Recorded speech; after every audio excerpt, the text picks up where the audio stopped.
Welcome back inside Thomas & Mack Center. Las Vegas, Nevada is the city. Utah State Aggies and UNLV Running Rebels about to go at it. First of two tries this season. Let's start with some starters, Coach, shall we?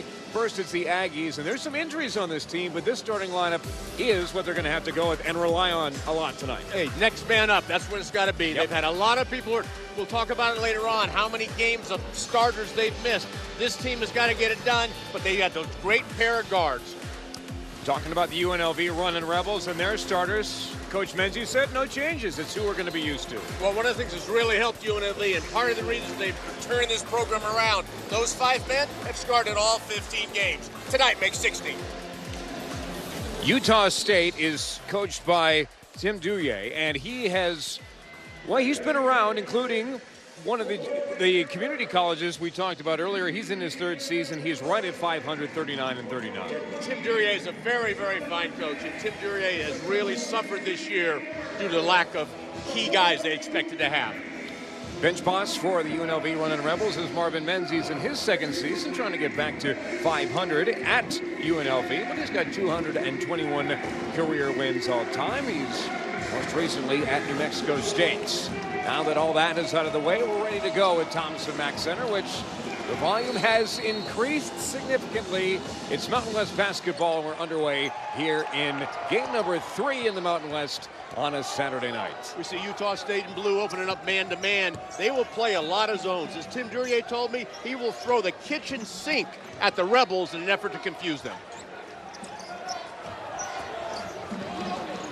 Clyburn looking for the first points of the game from 3 lane. It's no good. Rebound down for the Aggies. Clyburn knocked down a couple of threes early against San Jose State. And we see right away Utah State firing away from beyond the arc. That is the name of their game. It's going to be down low in the paint for UNLV. Perimeter game coming up from Utah State tonight. Johnson, as we mentioned, leads Mountain West in assists. Clyburn. On Mooring.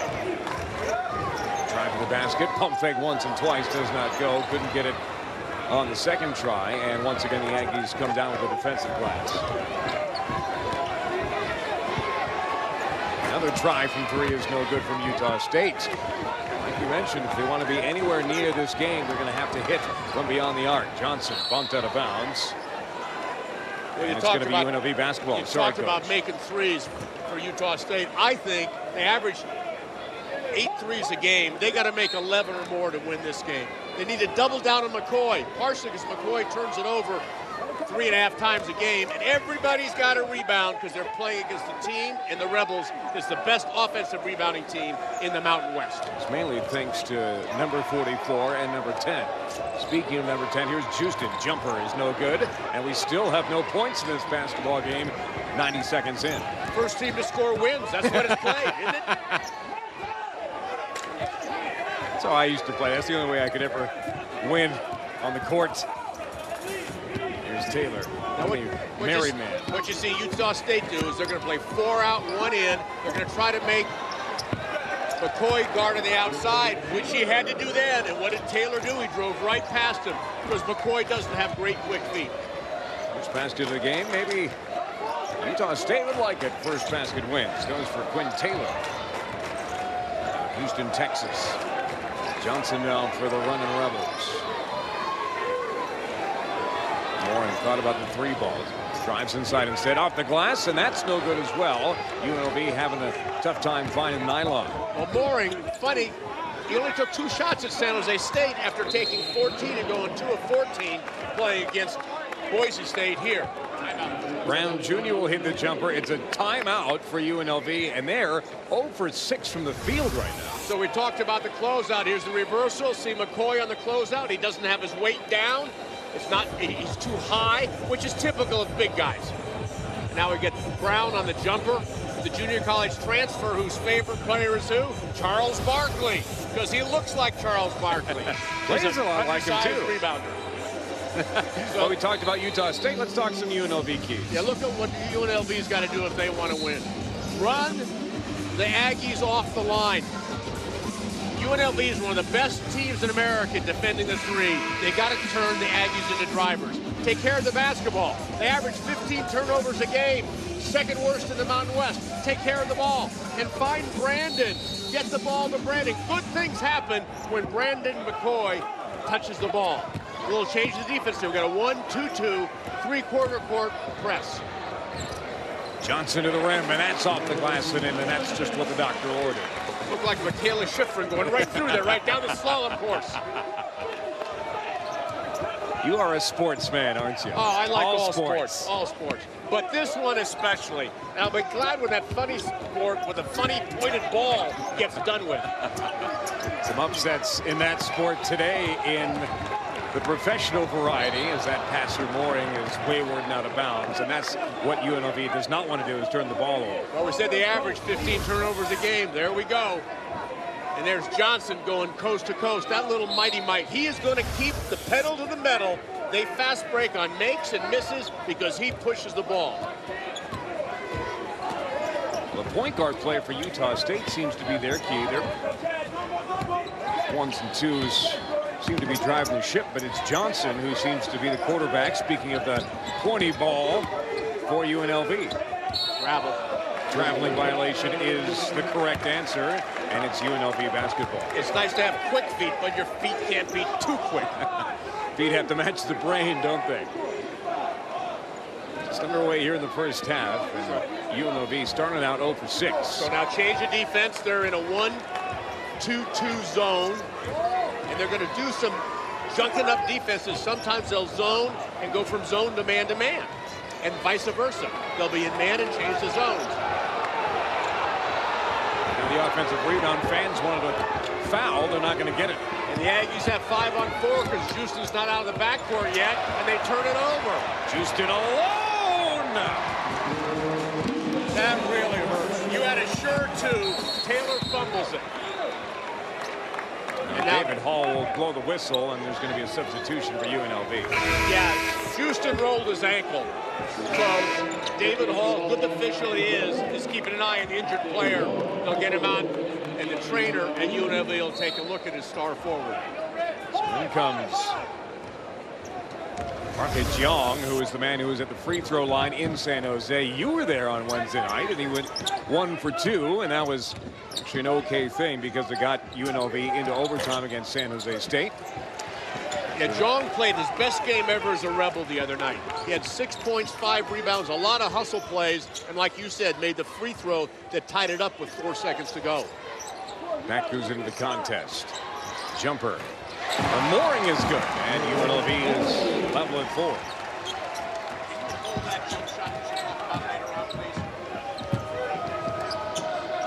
Brito plays for the Portuguese national team. He drives in the paint, and he's fouled underway the bucket. Fans don't like that one as well. Foul called against him on this end of the floor. Didn't get it at the other end. 15:31 to go in the first. 6-4 run the Rebels.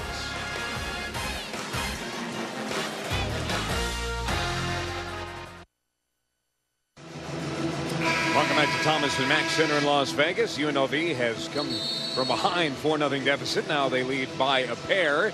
And when we were looking at this game tonight, Dave, it didn't stack up exactly even, and there seems to be a lot more parentheses on the right side of the screen. No question. The Rebels are a prohibitive favorite in terms of paper. But you know what? We play the game on wood, not paper. This number here is a little misleading. And I say that because although they rebound the ball very well at the offensive end and they play at a high pace, what kicks up the rebound totals, they are not the Rebels are not a good defensive rebounding team. With the lowest defensive rebounding percentage of anybody in the Mountain West. So the Aggies, who have a good chance to make up some difference on their offensive glass. First free throw from Diego Brito, the man for Portugal, is good. When you mentioned Portugal, he has a lot of international experience playing for the Portuguese U16, 18, and 20 teams.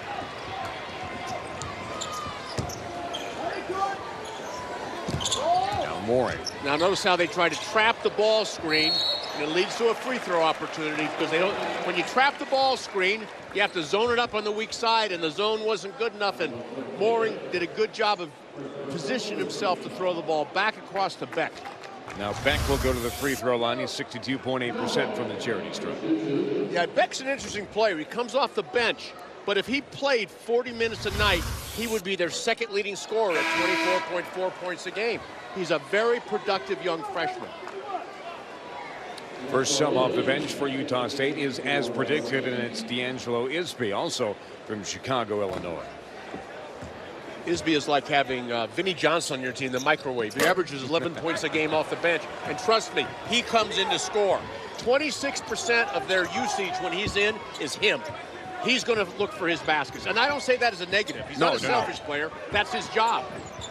He's tripped up. Ball's on the ground. Is that one of the best nicknames, by the way, the microwave? It was a great nickname.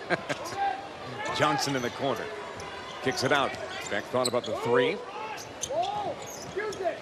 Johnson in familiar territory. Look how they're trapping. See, they keep trying to trap the ball handler. Johnson took a knock on the way through. Off the rim, no good. And part of the reason they got that great block out by Quinn Taylor. A great job of him blocking out. Now here's a quick scouting report on Merrill. What's Merrill's number? 3. That means somebody thinks he can shoot. It may only be Merrill, but we both know he can because he's one of the best shooters in the Mountain West. 50% from the field. Here's Johnson. Layup off the glass, and it's good for the 8th point of the night for the Running Rebels. Two smart plays there. Johnson saw a crevice in the basket, so he pushed it on the bounce. And Merrill made a good decision not trying to block the shot and running the risk of committing the foul. Because with the lack of depth for Utah State, they can't afford Merrill to get in foul trouble. Henson is the second substitute on for the Aggies. There's a 2-point attempt from Isby. That's good. Leads just 1 now for UNLV. Hardy. Off the glass. A wing and a prayer for Hardy. How did that go in? I'll tell you what, in horse that didn't count because he didn't say bank. But in basketball, it's 3 points. Off the rim, off the vending machine, off the Volkswagen, nothing but net. Nothing but rim there for Quinn Taylor, and UNLV has the ball back. But see, Quinn Taylor was wide open because Jong was down in the paint because he's not used to having to play a big that steps out on the perimeter. Mooring's attempt is no good. Like we talked about before, not a whole lot of offensive glass. Everyone's already back up the court. Merrill on the return, in for Taylor. Off the glass, no good. Blacked away. And the putback is up and in for the number 3, Sam Merrill.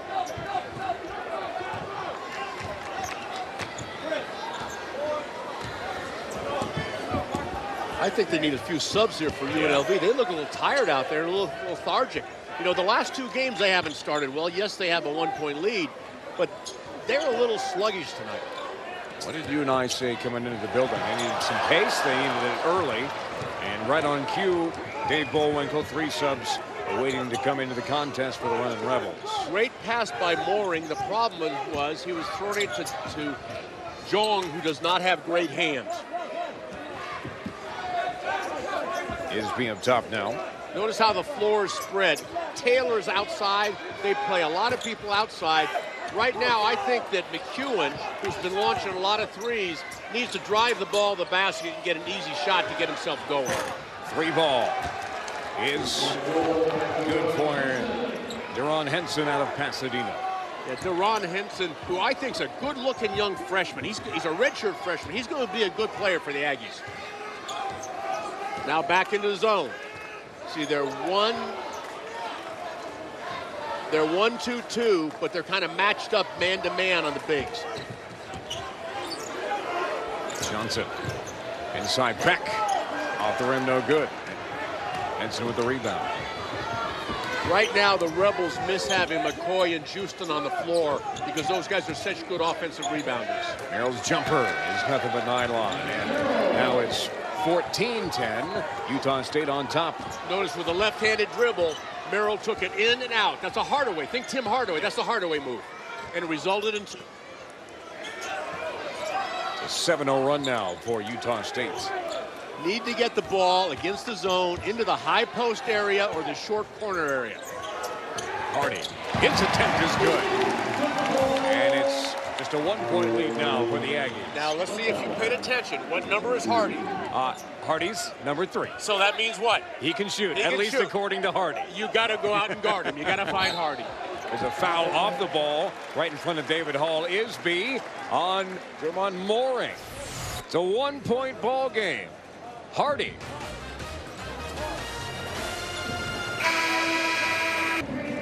Welcome back to Thomas and Mack. We're talking about attacking zones. One, you want to go to the short corner. That's out by the B here. Short corner area, okay? Because they're good passing angles.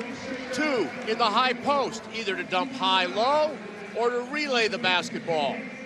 Next, you want to use dribble, take the zone one way. That's called false dribble. Go back the other way. And offensive rebounding. Those are 4 good ways to attack the zone. And the Rebels need to be thinking about that, especially the inside part of the game, because that's where their bread is buttered. In the paint, UNLV 6 points, Utah State just 2. Fast break, Utah trailing as well. 4 points off the break now for the running Rebels. 5 points apiece for each bench. Now, an important part of the zone, you can see Merrill doing it right now, is talking, communicating. Even though you're in a zone, you've got to front McCoy in the low post. If he gets his hands on the ball, they're going to double him, but you run the risk of picking up the foul, which happened just then. Now watch this ball to go to Houston up high. Now they're trapping in the corner. I don't like that shot. Why not? Because Smith has missed 4 straight games, and his first shot back is a 3. Get in a rhythm first. Merrill shooting the 3, getting in the rhythm himself. And now it's 17-13 Aggies. Merrill demonstrating why he's made 2.5 threes a ball game. One of the best, and it's 8th in the conference in 3-point shooting. 38.9% from 3-point land going into tonight's. There's another bucket for UNLV. Now the lead's back to 2. Isby driving to the net, uncontested. And Marvin Menzies can't be happy with that defensive effort. Now the junior college transfer from Wabash Valley Junior College takes it to the cup. Houston, whose ankle seems to be okay, back on the floor. Now Isby thought about the 3. Henson will take it instead, and that's good. 3 balls starting to pay off for Utah State at the moment. They lead by 7. What do we say? Run them off the line. This is a UNLV team whose defensive 3-point percentage is 29.9. That's 21st in America, but it's not showing up so far tonight. McCoy, jumper is no good. Off the top of the glass. And Isby did a good job of blocking out Houston so he could get it. You know, Houston is gimping a little bit. Maybe not at 100%. Another attempt. Brown Jr. this time. And the 3 ball is red hot for Utah State. Timeout taken by Marvin Menzies, and they need to talk about things. Henson first. Utah State is on an 8-0 run. They're 6 for 6 off that last field goal. The 3 ball has just been ridiculous at the moment for the Aggies. Well, we said that to win this game, I felt they had to make 11 or more threes to get it done. And right now we're 11 minutes into the first half, and they're well on their way to getting that 11 plus threes. 4 for 9 from 3-point range right now. 4 for 9. I'll tell you what, I'm not very smart. You're a quarter of the way in. 4 times 4 is 16. Why are you asking me that question? That's more than 11.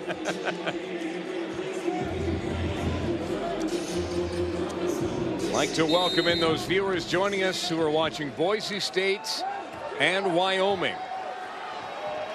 It is a victory for the Wyoming Cowboys in game number 2 of our triple header here on AT&T Sportsnet. And Boise State, who came in here and beat the Running Rebels last week, lose to the Cowboys on this night. Timeout may have worked, as there goes Chris Clyburn from the corner. Well, one of the real telltale signs of good coaching is coming out of timeout. An ATO after timeout. And guess what? Marvin's team scored. That means he drew up something really good. That's a heck of a win for the Cowboys, Yeah. beating Boise State. Boise State, top of the Mountain West. Going into the weekend, jumper from McEwen is good. He's been a little quiet, and he makes a reappearance. Well, we said he missed 4 games early this year due to an ankle injury, and I don't think he's 100% yet. He's a better player than he's shown, but he'll keep getting better as he keeps getting more healthy. Well, the ball, I think, is going to be a hold against Brown Jr., I believe, and it's going to be out of bounds for UNLV. One of their favorite out-of-bounds plays is to pop Houston high and get him a chance to drive or dump high-low. You see, they want to get the ball to Houston and have him dump it high-low to McCoy, but a good job by the Aggies in their preparation. That's all scouting. That's scouting and coaching. They know how to take the out-of-bounds plays away. Last play, Jovan Mooring, shot, pass, maybe a combination of both. Maybe he wasn't sure. Turns the ball over to Utah State, who's 7 for their last 7 from the field. The only thing better is 8 for 8. See what happens here. Can Henson make it 8 for 8? Yes, he can. See, I knew 8 for 8 was better than 7 for 7. I'll tell you what, this is a 12-point deficit. This is not what the Rebels expected. And the 6 men here, the Rebel fans, they gotta get behind this team and help them, give them some energy. It's quiet in Thomas and Mack Center. Clyburn off the glass, and that rolls in. 10-point lead now.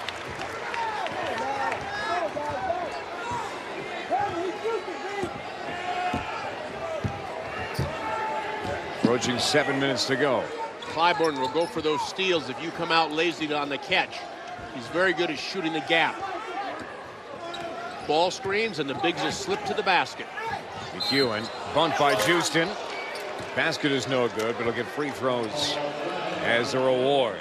But that'll be when we come back. In the meantime, it's the Utah State Aggies, and more specifically, Deron Henson with the 3.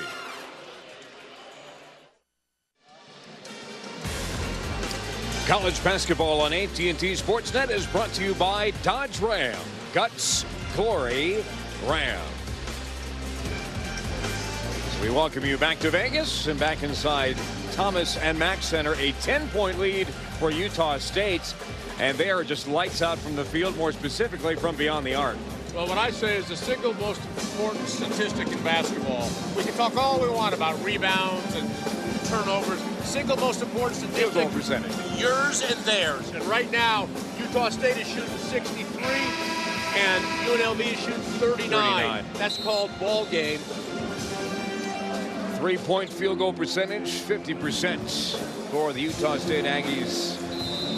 Exactly 1/3 for the UNLV Running Rebels, 33.3%. As timeouts are over, instructions have been given, and the conversation earlier today was all about injuries for Utah State. You had Julian Perry, who actually rolled his ankle in the walkthrough this morning. How about that? He's shooting a jump shot, rolls his ankle, and he's out tonight. Right. Wasn't supposed to be. Scheduled to be able to come off the bench for the Aggies. He rolls his ankle, and Tim Duryea basically just sort of rolled his eyes, shrugged his shoulders, and said, well, that's sort of how it's gone for my team lately. If it rains, it's pouring. Sure does. It's pouring buckets for the Aggies at the moment. This time McEwen nails the free throw. A year ago, McEwen shot 5.9 free throws a game, which is very good. This year, only 4.0 free throws a game. I think that's a reflection he's not driving quite as much because he wasn't quite as healthy on that ankle. 68.8% going into tonight from the free throw line is Kobe McEwen. Jovan Mooring trying to jumpstart things for the Running Rebels. Johnson down the corner. McCoy down low. Tipped away from him, and it'll stay here according to David Hall. But we talked about the injuries, and that's 46 man games lost to injury this season. Only 16 games played. That's ridiculous. That's right. They've missed, 46 through 15 games. Yeah. I'm not real smart. That's 3-man games a game. They've missed a lot of players, and it's hard to play when you're hurt. I mean, as a coach, when you're down bodies. Mooring's 3 attempt is way off the mark, and Jovan Mooring is nowhere near the hoop at the moment. Guido driving. That is no good, and that's the first miss in a long time for Utah State. McCoy off the glass, no problem for the big man. That's his first basket of the ball game, comes in averaging 19 a game. What did I say early? You got to feed and water the big guys. Get him involved early so he stays energized. His first basket doesn't come till 6 minutes left in the half. McEwen, good piece of acrobatics. And what McEwen can do there, Connor, he uses the width of his body, and he's a strong guard. So he can, in the vernacular, he can play off the bump, and he scored off the bump. McCoy was held up down low by Taylor, and McEwen on the other end is the man who all of a sudden started out quiet, and now he's hit a couple buckets. See, he leans in with that right shoulder. He knows he's got height and strength advantage over the smaller Johnson. Takes advantage of that and finishes at the cup. Johnson will inbound here for UNLV as the foul was on Quinn Taylor. It's 2 fouls on Taylor. In the zone now. They didn't trap the corner, but they may trap quickly. Artie's crossover, but it's a 3-second violation on the 7-foot Brandon McCoy. Just as guards have to have a clock in their head at the end of the half or at the end of the shot clock to know how much time's left, big men have to know what the count of 3 is to get out of there. Merrill, Brown Jr., long 3, that's no good. Aggies starting to cool off last couple minutes. Well, this is a good part of the UNLV game. McCoy rebounding, outletting to Johnson, and pushing the break. There are going to be turnovers in a game. You can't have unforced turnovers. What Houston just did, the phrase I use is, he took the catch for granted. You can't take the catch for granted. Just like a wide receiver, like Jerry Rice or Fred Biletnikoff, the great wide receivers, you watch it into your hands. You like that Fred Biletnikoff one, You saw me smiling, didn't you? I went old school. You know why I did that? Because the Raiders are coming to Vegas. Raiders are coming to this town. Right now, Merrill is swatted away by Clyburn. You know what Clyburn said then? No trespassing. I didn't give you the keys to my office. Stay out of here.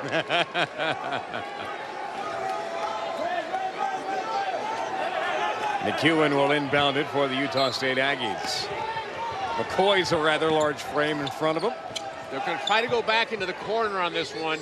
Right there, you see? We saw them do that today. They like to get the ball to the inbound passer in the corner.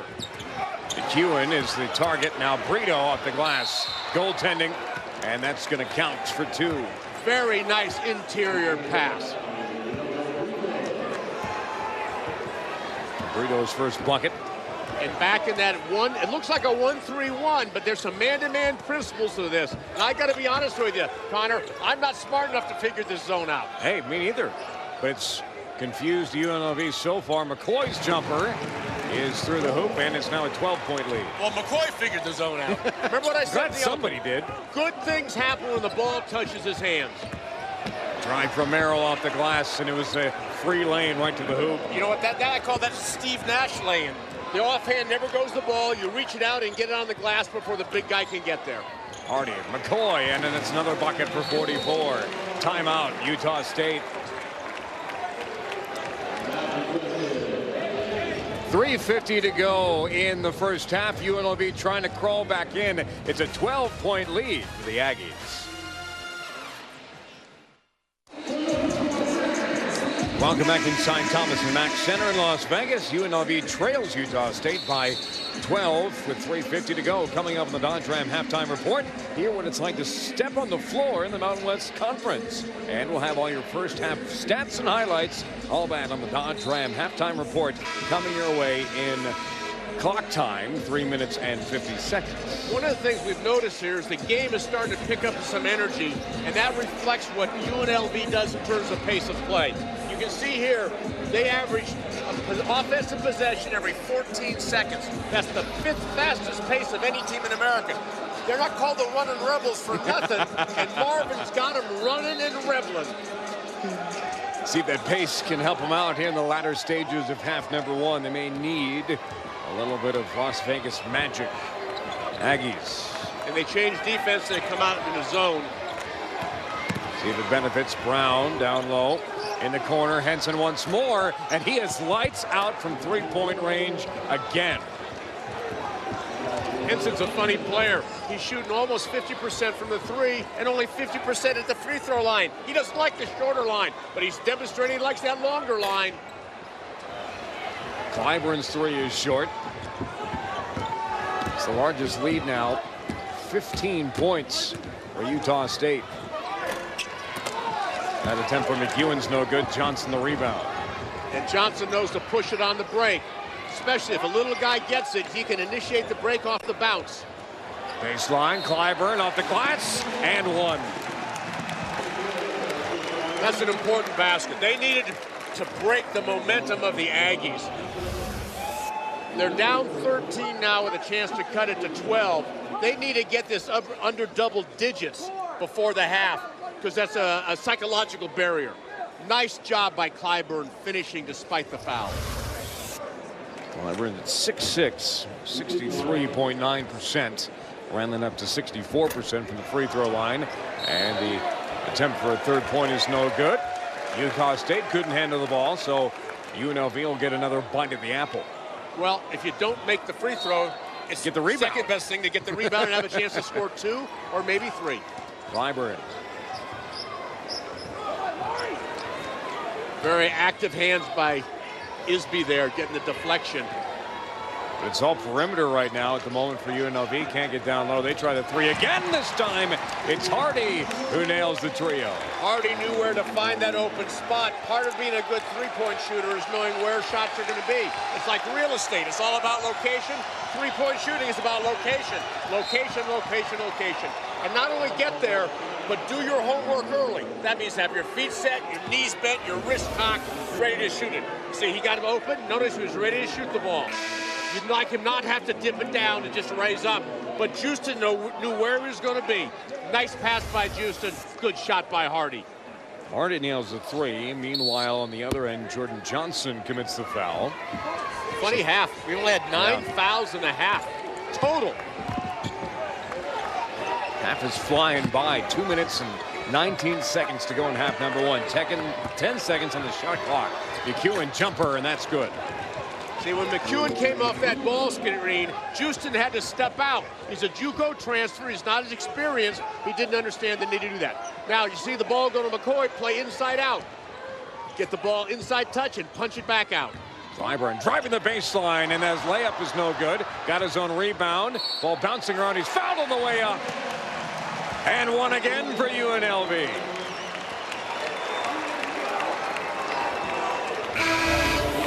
So the lefty drives right, misses, scramble for the ball, gets it, gets back up, and what do you know? You know what happened here is he understood it was three is worth more than 2. So get to the free throw line. You know, Clyburn's brother, who played at Iowa State, very, very good player. Will plays in Turkey now. A great player in the Big 12. He's the first player to sign with Marvin Menzies here at UNLV. Happened on February 1st of last year. And he's made a 3 tonight, but he hasn't made any free throws. By the way, that's 3 fouls on D'Angelo Isby for Utah State here in the first half. And we're looking at that spread offense. The way they're going to get their inside game is slips by bigs rolling or slipping to the basket. Merrill trying to dribble out of trouble. He's fouled. Basket is no good, but he'll go to the line. And unlike at the other end, where Clyburn went to the line, when Merrill goes to the line at 82.4%, he's almost automatic. Second foul tonight on Shakur Houston. And now Merrill, who's 82.4% from the free throw line. It's almost automatic, and that one's good as well. Substitution time for UNLV, and here comes Jong back in. Well, the sophomore from Bonneville, Utah, is in the Mountain West top 10 in every category that involves shooting. Field goal percentage, made threes, 3 percentage, and free throws. Well, what number does he wear? Well, 3. Good job. You are learning. You stick around me long enough, and you're going to get a Division I head job. They call that learning by osmosis, Dave Bullwinkle. Johnson and company hoping to get some offense by osmosis as the lead's down to 11. McCoy down low. He's fouled, and they're going to count the basket. Good job by Brandon McCoy. Strong finish and getting the old-fashioned three-point opportunity. Nice pass to get the ball inside to him. If you're going to foul him, you got to hold on to that arm. You've got to do it. A chin up on the bicep. Grant doesn't like something, neither does Marvin Menzies. I think they're saying that the foul was committed before the shot. So the bucket's not going to count. So no basket, shoots the 1-and-1. The one thing about him shooting the 1-and-1, at 68.8%, for a big, he's a good free throw shooter. And here's important, his free throw percentage has been going up as the season has progressed. Spends a lot of time at the line, 68.8% going into tonight. And this one rims it.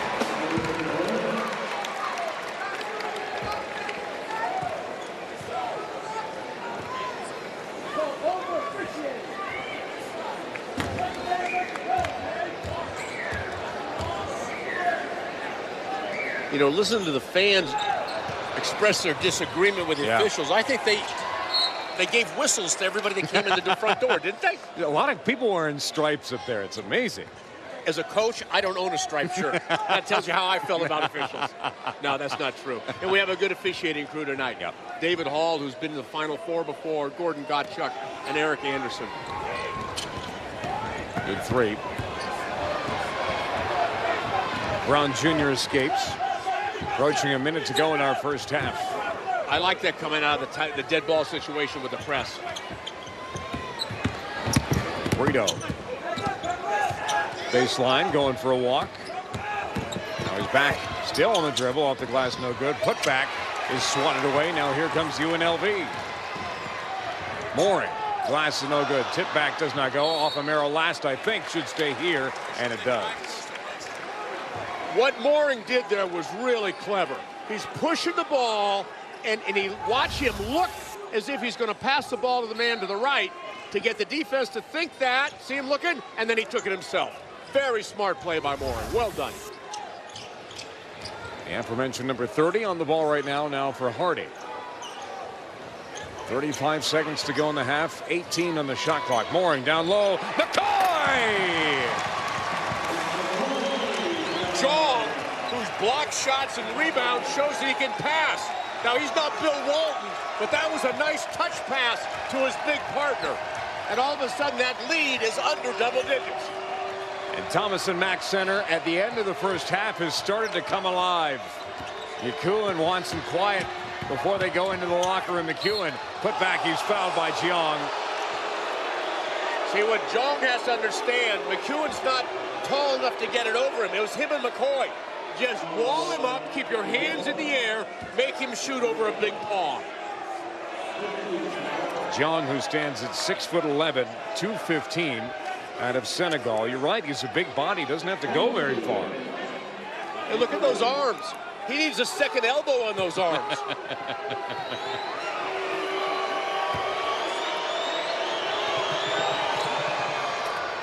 Now, if you're Utah State, what you make sure you need to do is, assuming McEwen makes the free throw, is extend up the floor a little bit.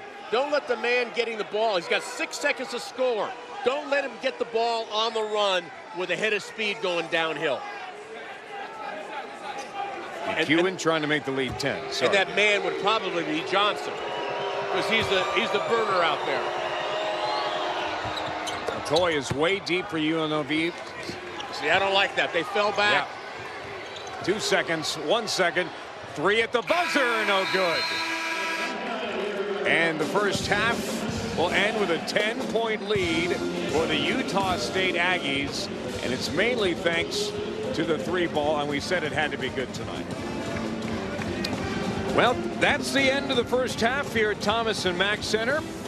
Again, 46-36. Plenty more ahead on the Dodge Ram halftime report, so don't go anywhere. Keep it locked on AT&T Sportsnet, your home for Mountain West basketball. The Dodge Ram halftime report coming your way next.